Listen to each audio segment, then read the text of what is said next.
you check the children. Show a little match sometimes. Hi, I'm Chucky. Wanna play? Sometimes. That is better. You're gonna need a bigger boat. Hey everyone, welcome back to the Horror Show. I'm Cecil Laird. Robert Wolfman. And we are here to do a brand new review of a brand new series called Twisted Metal. This is a series that many of you may have heard of before, probably have heard of before, because this Peacock series, 10-episode Peacock series, is based on the long-running PlayStation franchise, the Car Combat franchise that began with the original Twisted Metal, I think back in 1995, and then it went through like 4 different iterations. It went up to Twisted Metal 4, and then had a couple of off-brand names, like for some, what do you call them? I think they did a PSP version. Yeah, PSP kind of games, exactly. So like Twist Metal Slam, I think was one of them. Yeah, they might have done like 2 of those. Oh. And then they came back on the PlayStation 2 with Twisted Metal Black. And Twisted Metal Black was awesome. And then I think once the PlayStation 3 came out in 2013 is when Twisted Metal, well, maybe 2012. 2012, yeah. Yeah, Twisted Metal 2012 came out.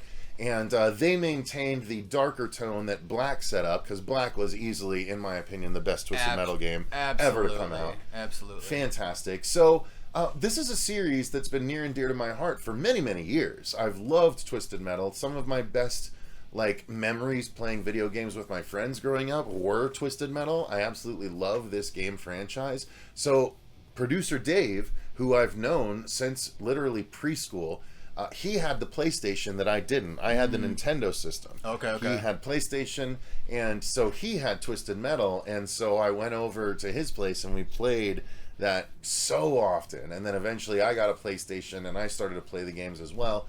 But yeah, I loved the Car Combat. It was so much fun. And so we were very excited about this when we started to see, well, at least I was very excited about this when we started to see coverage of the series. It was going to be starring Anthony Mackie playing a character named John Doe, which, did appear in Twisted Metal Black. So anyway, this series was a long time coming. It ended up being a 10-episode series, but they are 20 to 30 minute episodes, so it's not a huge commitment. And the question is, how was it? How did it do? And what are the comparisons, perhaps? And how does it stand on its own? So I will start off my overall thoughts on the season saying I actually really enjoyed the series. I thought the tone was on point. I know some people, I don't know about Robert specifically, but I know some people have said that they thought it was too jokey. Personally, the series has always been tongue-in-cheek, and this series was very much tongue-in-cheek. I think Anthony Mackie shined in this series. I thought he was super fun. I liked his co-star. I've always been a big fan of Stephanie Beatriz ever since Brooklyn Nine-Nine, and then she was incredible in Encanto as the main character. So, she's a really talented actress, and I thought she was really fun to watch in this. There, of course, was little to no Car Combat until you get to the very end of the series, which is very strange considering that's what Twisted Metal was. But for what they did, my overall thoughts were I enjoyed this series, and I'm very much here for season 2, which I hope they get to do. I hesitate to ask what your overall thoughts are. Well, we've talked about it earlier. A little bit off camera. A little bit off camera. I didn't delve too deep because we wanted to have this discussion. Exactly. I did enjoy it for what it was. There were, again, I liked the darker aspect. Black was one of my favorite Twisted Metal games. 3 in Black. I absolutely loved those versions of Twisted Metal. So I was wanting a little bit more of the darker kind of serious stuff. They did kind of there were jokes that landed really well, that served the purpose for how the scenes played out. But there were times where I felt where I'm just like, I wanted more vehicular manslaughter, and it basically was like Death Race 2000 mixed with a TV version of Twisted Metal, which is kind of obviously what we got, but it was leading. What I see what they were doing is leading into the bigger story. I just hope they really deliver if they get picked up for a second season. What? I was gonna say, I tell you what they need to do for second season. The series that did Twisted Metal better than Twisted Metal, now looking back on both first seasons, was Sci-Fi's Blood Drive. I don't think I watched that. Dude, Blood Drive is incredible. And it is a car race. It's Death Race 2000, but it's a 10-episode series, and it's racing the entire time. And, like, there's only a few times where they get out of the car to do shit. And, like, it's incredible that Sci-Fi did now what I think is Twisted Metal better than Twisted Metal, because those cars, I mean, the thing is, those cars ran on blood. So literally, you'd pop the hood and you'd have to feed people to your engine and shit. So it's way over the top. It is really cool. Pretty cool. You'd love the series cool. because it's so Evil Dead, but it's Twisted Metal mixed with Evil Dead. Like, you would love Blood Drive. Okay, you kind of sold me on that. It's really great. Like, I watched it and I was like, this is awesome. It's so gory. It's so much fun because it was Sci-Fi's After 10 block. You know, so that's how it's the same thing like South Park could curse after 10 o'clock. Yep. Blood Drive could be what it wanted to be after 10 o'clock. See, that's cool. I do miss the old Sci-Fi back, like, after midnight, they would do an unedited movie, no commercials, everything just right there, and you're like, fuck yeah. So I think season 2 of Twisted Metal could be what Blood Drive was. I think they need to take cues from what Blood Drive did to keep the story on the road. Like, they kept the entire, because the Blood Drive is two unlikely people are shoved into a car and have to, like, one of them is the navigator, the other one's the driver, and they have to work together, Death Race 2000 style. And that's what Blood Drive was. And, you know, Twisted Metal is it's just individual drivers instead. And you can do, like, every new episode focus on a new driver and how they interact with now John Doe, right? You have John Doe running into a new driver every episode and having to defeat each individual driver. See, and that fucking awesome. Like, it's just the whole season is a gauntlet. See, and that would be cool. And obviously, like, they did change some backstory stuff on people, which is it's honestly, it was to be expected. I was a little salty on some of the changes that they did, but it's nice for how they wrote it because it's introducing new people into the Twisted Metal property that might not have heard of it, or maybe heard of it and just never played the games. I wanted a little bit more over the top. Again, vehicular manslaughter. Yeah. They definitely spent a little bit too much time out of the cars. Yeah. That was a lot of extra time. Yeah, but like, and the nice thing, again, like we talked about off camera a little bit earlier, was they had a lot of nice nostalgia of the old games and everything. Like, you'd be watching, it's like, oh, I know that person. Like, well, Jesus, in the first episode, he bashes through like a GameStop, and the Twisted Metal game lands on his fucking windshield. I know. Well, and then they and what was the movie posters that he was going through? They're all from 2001 or 2001 or 2. Yeah. Like, there was the turtle from Dana Carvey, his turtle character. The guy with the sky. Fuck, what was Master of Disguise. Master of Disguise. Yeah. Yes. I'm not too late enough for the turtle club. I think I'll go on my show now. So yeah, it's like the apocalypse happened then. And so I don't know if they actually stuck to it, but I was like, oh, it'd be so cool if they only played music drops from that point and earlier. But I think they cheated that a little bit. No, they did, because they pulled in some old 90s and everything like that. Well, that would have been okay, right? Oh yeah, yeah. Is there anything past when the apocalypse that I noticed. So everything is like it's all music from right before right on the nuts of 2000 and before. And he's still got the CD player, which is I love awesome. it. Like, yeah. And like, again, like their music choice in this, there was like one song. There's some great needle drops in this show. There really were. There was one during one of like the beginning, like I think it was like the third episode with Stone. They had a specific song come in and everything during a rocket launch. Like, it was just kind of funny how they threw it in there. Like, it didn't feel bad, but at the same time you're like, okay, like. Well, let's back it up a little bit. Okay, Yep, so ultimately, I was happy with the series. You ultimately, just in a couple of sentences. Yeah, for the most part, I enjoyed it more than I thought I was. I had some character issues that I discussed with Cecil and everything on just how they were written.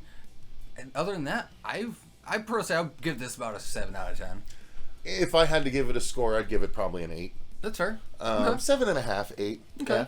I think there's a lot of room for growth, but this was still really entertaining, and especially a particular character that we'll get to. So, just to give the overall story arc, the story is about Anthony Mackie, who plays what's called a milkman in this post-apocalyptic future, where essentially a lot of major cities built walls and then kicked all of the ruffians out of the walls, and so all of the lawbreakers and everything were kicked out into the country as a whole. Oh, it wasn't even that. It's the elites.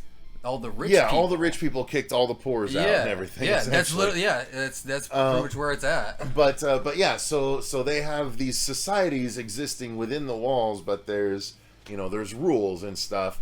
And Anthony Mackie is just playing a courier, essentially. They're called milkmen. That make runs from city to city to city to city that are still functioning and bringing them supplies and things like that, and having to stay alive and kill what are called vultures and other factions rather that have sprung up across the country.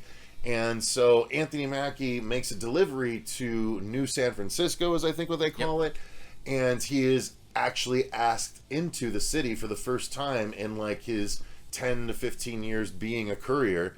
And so he goes inside and he meets Raven, which is shown in the trailer, Nev Campbell, codename Raven, and basically she asks him to do a run for her, and if he's successful, then he can join the good life in the city. In a certain amount of time frame. Yes, he has 10 days to drive from New San Francisco to New Chicago, pick up a package and drive it back and survive the entire way in 10 days.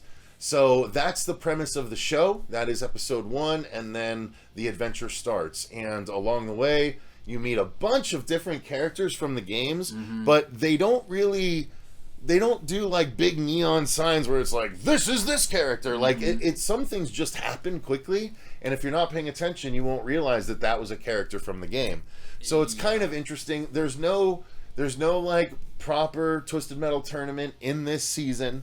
This is just John Doe making his run, and soon after he starts his run, he runs afoul of a character named Quiet, who is the sister, part of the sister portion of a brother-sister team that were fending for themselves. Now she joins up with John Doe as he is making his run, and they have an uneasy alliance starting out, and how their relationship develops over the course of the season, and how they decide to try and help each other. And then John Doe is basically trying to finish his run so he can get a better life for himself, and that's how it plays out for the first season. And honestly, it's enough of a story for me to like, while it's not what we anticipated with Twisted Metal, for what it was, I think it did a really good job of introducing us to all these different characters that now, in Season 2, when we get the Twisted Metal tournament, now I care about all these individual drivers because we've met them all over the course of these 10 episodes. Yeah, and that's what I was well, not all of them, but a lot of them. Yeah. And that's what I was saying too earlier. It's like they wrote the show not just as like a service to the fans that already know the characters and the properties and the backstories. This is more that introduction for new people to come in. So there are character backstories that have been changed and everything, but how they wrote the story and intertwined them, it worked out actually a lot better than what I was even halfway through, like episode 5, 6, and everything. I'm like, all right, well, where are you? How are you going to take this? Like, what are you doing with this character? And they actually wrapped it a lot better than what I thought they were. Yeah. There were some characters where I wish we had more of them. One particular, big dude with a flaming head you know? Oh my God, Sweet Tooth was the best thing about this Oh, entire season. abso-fucking-lutely. Sweet Tooth was so fucking good, and like, He yes, stole the I show. cosplay as Sweet Tooth. I'm excited about Sweet Tooth being, in the show as much as he was. I was grateful that he was in the show as much as he was, because he was easily the best part. Both the acting from Samoa Joe and, right, isn't that Samoa Joe. Samoa Joe and Will Arnett doing the voice. Like, they actually married those performances together very, very, very well. And then the character of Sweet Tooth, they made him so interesting to me because they make him so likable in a horrifying murderer kind of way. Like you want to root, like, obviously, like, I don't know about you, but I've always, in a sense, rooted for Sweet Tooth throughout the games and the stories and everything. But with this one, it makes you really love the character. And this, again, one of those ones, like, they did change some stuff. Are you coming to the show? Yeah, they did change some stuff, from his gaming background and everything like that.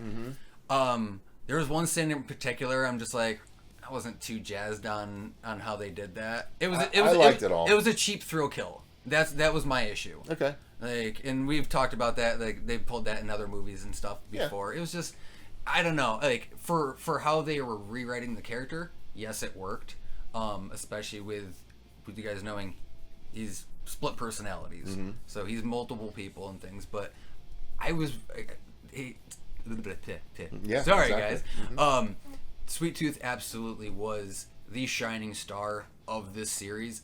I just wish we got more of him, and I hope we have more of him in the forefront when and if hopefully season 2 gets picked up. Making room for introductions of all the other characters, I think we got him enough.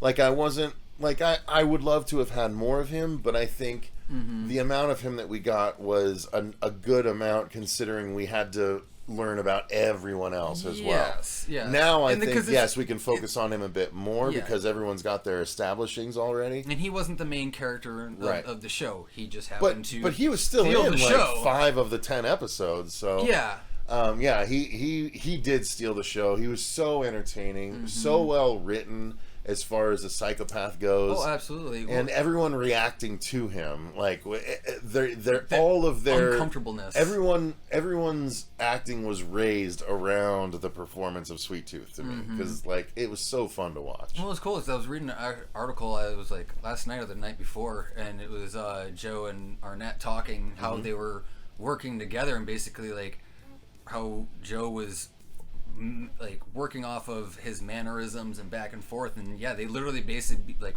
mimed each other perfectly. That's awesome. Obviously, I'm sure there was some AD add-ins. ADR, and, there's some add-ins and shit like that. But fuck, that was such a good performance. It really was. And like, I remember when we did the initial sneak preview, I was not super jazzed on like how his voice sounded. The clip that was released, a lot of people were annoyed by it. Yeah, but honestly, I still feel, I don't think that was his final voice.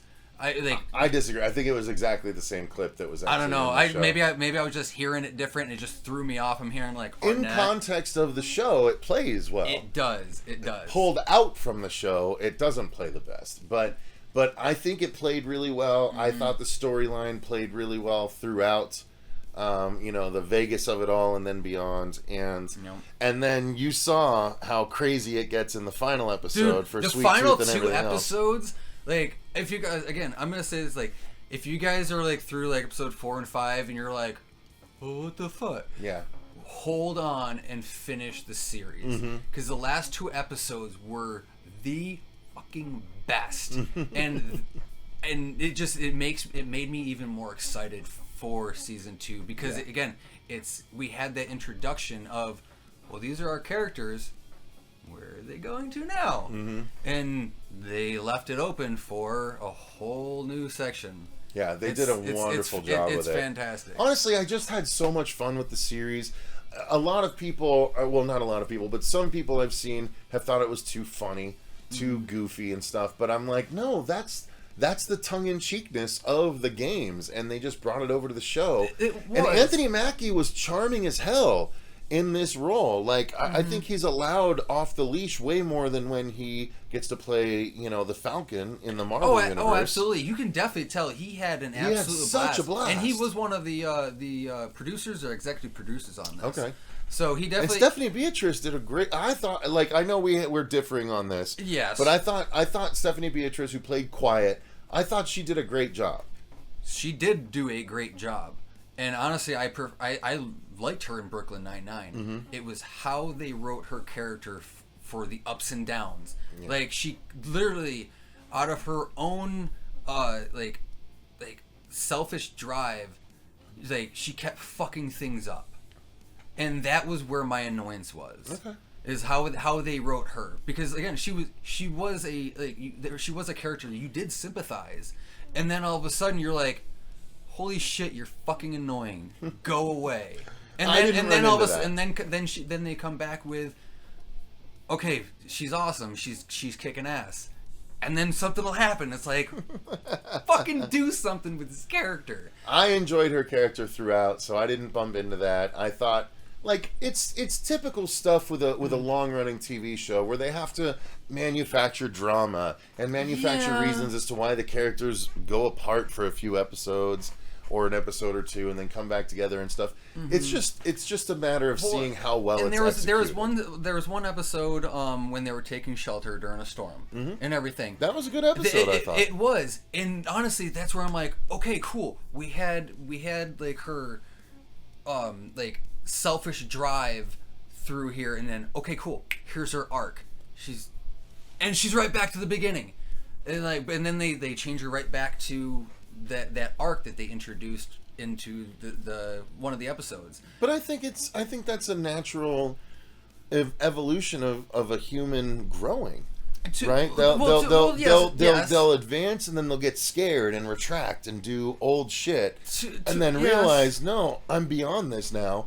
And then they move past it and they grow a little bit further. It wasn't even almost like she's like realizing like, oh, I'm past this kind of thing. It was just that, well, fuck it. Kind of like I have no control aspect. I mean, I hear you. I didn't bump into it again, but look, I'm not saying that your thoughts aren't valid on it. And it's just one of like that's one of the issues. Like especially like it's kind of hard when you write in new original characters into an already pre-existing universe and things. So you're like that's where those conflicts will happen. Well, and I'm excited to see what I still think there's room for some paranormal stuff to come into it. They pretty much kind of avoided it and stuff in this turnaround, but they didn't completely exit out as not a possibility. Like that's the exciting thing. So I think there's a lot of really cool places this show can go. I guess before we close it out, we've talked about story, we've talked about acting and stuff a little bit, right? Were there any? I thought everyone was strong. No, no one brought me out of it by any stretch. Everyone was good on for what they were. And again, even for the little side characters that we saw for the I'll say nostalgia purposes. And I thought the granny character was really great. Yep. I thought that got that actually got me pretty good. Where was she from? I don't know, but I just like that they can't remember. Like they gave appropriate time to characters so much so that like even a character you hadn't known that long, or at least I hadn't known that long, I became emotionally invested in, and it was really good stuff. So the acting across the board was great. There wasn't enough driving car combat, but it did feel like a cohesive post-apocalyptic world. Yes. It didn't necessarily feel like the dirtiest post-apocalyptic world, but it did all feel like it was all in the same post-apocalyptic universe, which is good. I had a couple issues with some bird's eye CGI shots that just looked a little funky. Like they were just moving a little too quick for what the scene should have been. Fair enough. But other than that, like the car designs, the sets, clothing, they looked fantastic. I want to say for this 10 episode series, it was $81 million is what they put into it. Damn, for 10 episodes, okay. $81 million. So it's like $6-7 million an episode. Yeah. Yeah. Which again, like those the first couple episodes, like we do get that taste of the machine guns and like the car chases in a sense. But I hope it does well enough, because then the second season would, in a perfect world, get more money, and they could really lean into the stuff and really show us some cool car combat on a per episode basis. Because God, I swear out of 10 episodes, I think we got 4 scenes of actual car combat. And that's what I was saying earlier. Like, hold on, and like especially for those last 2 episodes. Yeah. Because they give you a lot of good little tastes of what is to come and what they had planning. Like you had mentioned earlier. Did you hear the? Oh, I loved that. Yeah. I know. I absolutely loved that. But like you had mentioned earlier, was they kind of did the Mortal Kombat route. Yes. The remake version. The reboot of Mortal Kombat from 2022 or 2021, whichever it was. 21. Either way, Something like that, yeah. they finished the movie and they're like, by the way, there's this tournament, and you're like, what the fuck? That was what this movie was supposed to be. Yeah. And like the end of this season is like, by the way, there's this tournament, and I'm like, what the fuck? That's what this season was supposed to be. But what's really cool is like when they go to that final scene and they actually talk about the tournament. You get little snippets. It's like, oh, this guy's gonna be here. This one's gonna be here. Yep. That one's gonna be here. Yeah. And then they're not even touching on a bunch of new characters that they'll be able to bring in and fold into the tournament and stuff. So there was one I'm really excited about that Jay Bond shares a liking for, that we got a little snippet for, and I'm like, oh yeah. Yeah, dude, it's exciting. Like, it's fun for the gamers. The series itself is a fun series. It's again, I wish they had done it a bit more like Blood Drive did it, but they did what they could, and they introduced us to a bunch of characters, and now we can have some real fun with them. So absolutely. And I'm one of my biggest highlights, especially with this, is just the nice little nostalgia stuff that they threw back for various characters that you meet along the way. Like, especially in, I think it was like episode 5. There's basically like a whole scene where it's like, oh, you're there. That's you. Oh shit, that's you. And then there's Mr. Slam. Yeah. That honestly was fucking hilarious. Like, just imagine Gallagher with a giant cock. Yeah, literally. Like, yeah. So, would it be a spoiler if I mentioned that? No, let's not. Okay. Just watch it. Just watch it. Just watch it. It's fucking funny. But if you get our Gallagher reference, then you'll understand. You'll understand. Man, we're dating ourselves. Yeah, you're not wrong. You're not wrong. All right. So, I mean, from there, let's talk about effects. I think, there's certain CG things that probably could fare better than others. I didn't bump into anything. Okay. Like, there's nothing that I watched that was like, that looks fake. Because I know it all is fake. That's the whole point. But it didn't look that way to me. It looked well done, and it looked cohesive, and I had a good time with the effects. There was one scene in particular in the first episode when someone jumps on top of Mackie's car. Okay. And then basically, dude gets a 50 cal colon clean, like that. Like when he tests out his brand new windshield wipers. Yes. Yeah. That was. That was so funny. I laughed. He's like, look at how good it cleans. No, so pun funny. intended. I laughed my ass off on that. Yeah. Like that was, but that was that nice little that taste of, okay, this is what you guys are doing. Because again, like. I did have my worry because it was on Peacock. Yeah. Peacock is... Yeah, it's very hit and miss because it's a little bit more of like that wide variety, open family kind of thing versus like what they do on like Showtime and HBO. Yeah. But that doesn't mean that they didn't they shied away from the violence and the gore. Sweet Tooth especially. Yes. His scenes when he goes on his rampage and the mayhem that we get to see for what we get to see when Sweet Tooth is in there, it's fan-fucking-tastic. Yeah. I had a big shit-eating grin on my face the entire time watching him on screen. Yeah, Sweet Tooth is so amazing, especially in the last 2 episodes. The last 2 episodes, you're like, light me up. this is like, my... ooh. Yes, exactly. You're like, this is my Sweet Tooth. Yes. And I could not have been happier. Because again, in the beginning, I was talking with Cecil. I'm like, fuck? Like, He's like, what about this? yeah, I'm And like, what about I'm this? like, I'm just hold, like, keep I'm like, watching. hold the phone. Yeah. Like, but no, it paid off for me in the end, and I was a lot happier when that series ended.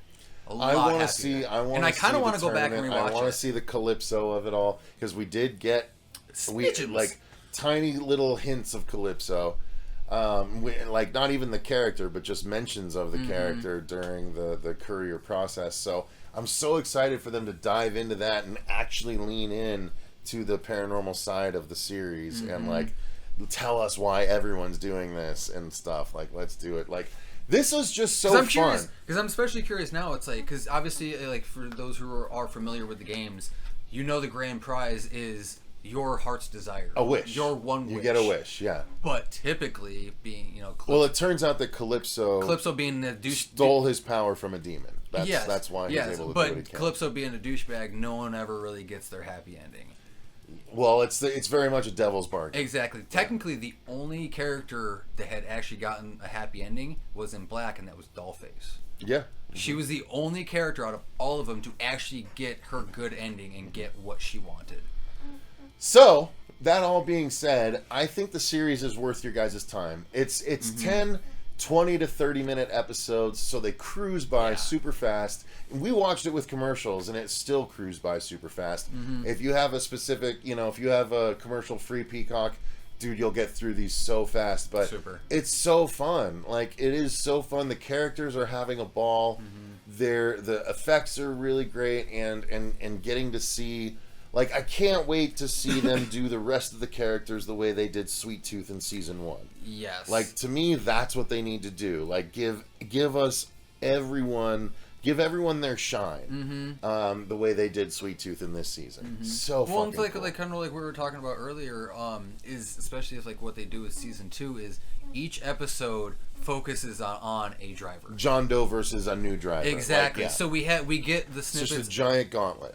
Yeah, so we get like the snippet and everything of like that said character's background and everything, because obviously they're gonna change some stuff for the characters because they were pretty. There wasn't a whole lot of depth for the previous character backstories in the games, so that was one nice thing I will touch on, that they gave those characters a little bit more depth and some stuff to bite on. Well, I think they did at the end of this too. I know there was a change that you weren't a big fan of, but I think it deepens the lore for our main character. That's true. That otherwise wouldn't have been there. Yep. I